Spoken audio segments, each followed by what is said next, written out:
Okay, I want to provide some examples out of Chapter 5 to help you calculate a lot of the time value money of applications. And this is one of the biggest benefits of studying finance, is to help you individually or within a corporation to help make financial decisions. Because we really need to build these skill sets or these tools to help us understand, what would the future value amount be, or the payment amount, or an interest rate, or a present value, or future value. So what we're going to do is I'm going to walk through some examples in the textbook to show you how we can calculate these in Excel. They can also be done on financial calculators too, but I pretty much teach this course via Excel. So with time value money calculations, the five main factors are going to be future value, number of periods, the interest rate, present value, and payment. As long as you know 4 out of those 5, you can solve for that 5th variable. And then we'll look at some other application types of problems in a little bit down here with the annuities. But let's first do a future value problem. And in Excel, you're going to see this little f of x right here. It says insert function. So what I'm going to do is I'm going to click on that f of x. And under the category, you notice a category, I'm going to drop down and find financial. And that should give us a lot of these different functions. So the first function I'm going to find is future value. I typed in an F, it brought me to FV.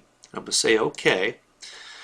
So looking at example on page 151, it tells us that the interest rate is 0.20 or 20%.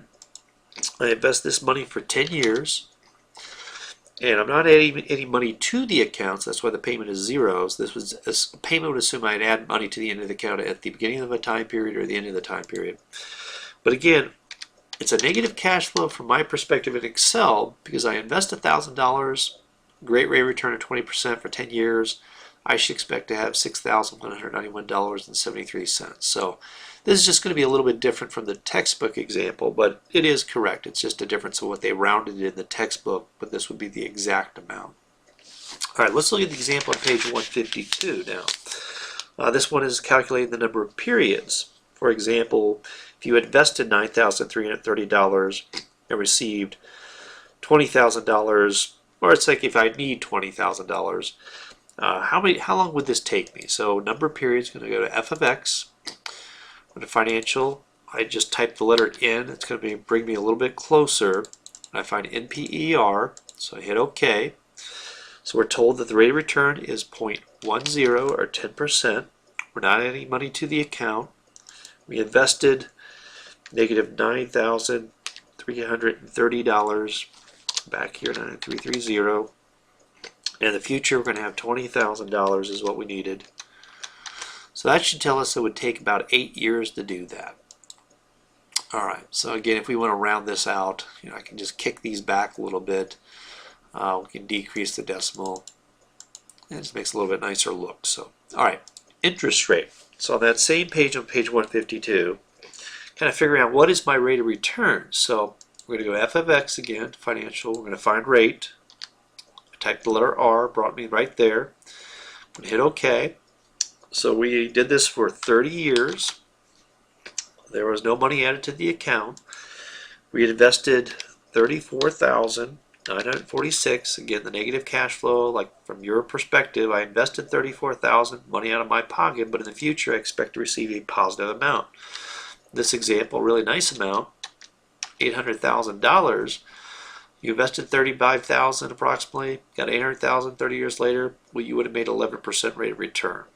Kind of close to a historical average on the stock market, if you will. All right, let's look at a present value problem on page 155, up in the right-hand corner. So again, how much do I have to invest today in order to make sure I have $100 in the future? That's how we have to look at this. So I'm going to go to f of x. Under financial, I'm going to type the letter P. It's going to bring me close, but I got to find present value. Scroll down a little bit, hit OK. This case, the interest rate I can earn is 0.06. We're going to invest for 10 years, and we want a positive cash flow of $100 in the future. So this says I have to invest $55.84 compounded at 6% a year in order to have that future value amount of $100. All right, let's talk about future value of annuity, regular annuity, page 157. So we're going to look at the one at the bottom of the page. So I'm going to go to f of x, again, financial, I'm going to type the letter F. It's going to get me a little closer. It gets me right there to FV. This example, they say that you invest at a rate of 6% a year. And again, that's assumed to stay constant throughout that time period. We do this for 5 years. In this case, we are going to add a payment. So think of this as I invest $500 at the end of every year. And that's a key point, the end of every year. Right? And then I don't start off with any other money. I don't invest any money here, but we leave that alone. It gives us 2818.54. Hit OK, and that matches up real close right there. All right, payment example, page 159. So, looking at this example, I'm going to go to f of x. I'm going to go to financial, type letter P, brings me right there to PMT. I'm going to hit OK. In this case, the interest rate was 0.08 in the example in the textbook. We did this for 10 years. And then we are going to receive, in this case, think of it as a cash flow of $5,000. Okay. And that helps us match up to that. So we get a payment of $340.15. So it's, in this example, said a calculated deposit amount to accumulate $5,000.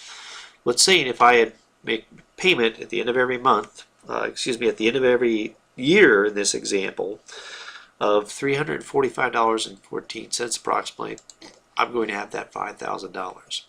All right, present value of annuity, regular annuity. Let's look at page 160. The example on the top. So again, I'm going to add f of x. And our financial, we want PV. Okay. We're going to hit OK. And under the rate of return, we're told 0.06. The number of periods here, we have 5 periods. Again, we're going to look at this as a present value problem. So if you think of it as a payment, a cash flow of $500. Okay. What this tells me is if I need $500 at the end of every year for the next 5 years, I'm going to have to invest $2106.18 today. So kind of the idea is that you deposit this today, a year goes by, it grows interest on this at 6%, then I take $500 out, and then I have a certain amount left, and I keep repeating this over and over again until I get that last payment of the $500. All right, a little different here. Future value of annuity due. So let's look at this one on page 161. And we're kind of looking at the example in the middle of the page that says $500 invested in the bank account at 6%. Okay, so now the big difference here is that I'm saying that I'm going to start the investment of the $500 today as opposed to waiting a year from now. So let's try this one. We have f of x, and we're going to find future value. Say OK. So we put the rate in here at, this example is 0.06. We do this for 5 years. Okay. And this is for, this case I believe we're investing $500. Okay. But this is the big change here. So you see this type, right now it's just a regular annuity. You would assume that the $500 is being invested at the end of the year. But once I type in the type 1 right here, notice it matches up to our value that we have in the textbook. So it says I start off the first day, I put $500 in bank account, that grows interest. I continue to do that at 6% for 5 years. At the end of that 5 years, I'm going to have 2987.65. Hit OK. Last one I'm going to do is an effective annual rate. So we're going to go to page 165-66 here. An effective annual rate is beneficial in helping you make decisions and know the true cost of borrowing. Oftentimes, like a Nebraska Furniture Mart card, they might quote a rate of like 21.7%. But what's your true borrowing cost if you're making these on monthly payments? So in the example in the textbook, it actually says 365 days. Okay, that's compounded. So let's go to f of x. Under financial, we're going to find effect. Hit OK. The nominal rate stated was 0.217. But since this is on a daily basis, this is 365. Okay, and if we hit OK there, it's going to match up to that 24%. All right. One more example I would just want to show you on the side here to help you understand like compounding quarterly, daily, or annually. Let's just do a quick future value problem here. So I'm going to go to Financial, and let's do FV. I'm going to hit OK.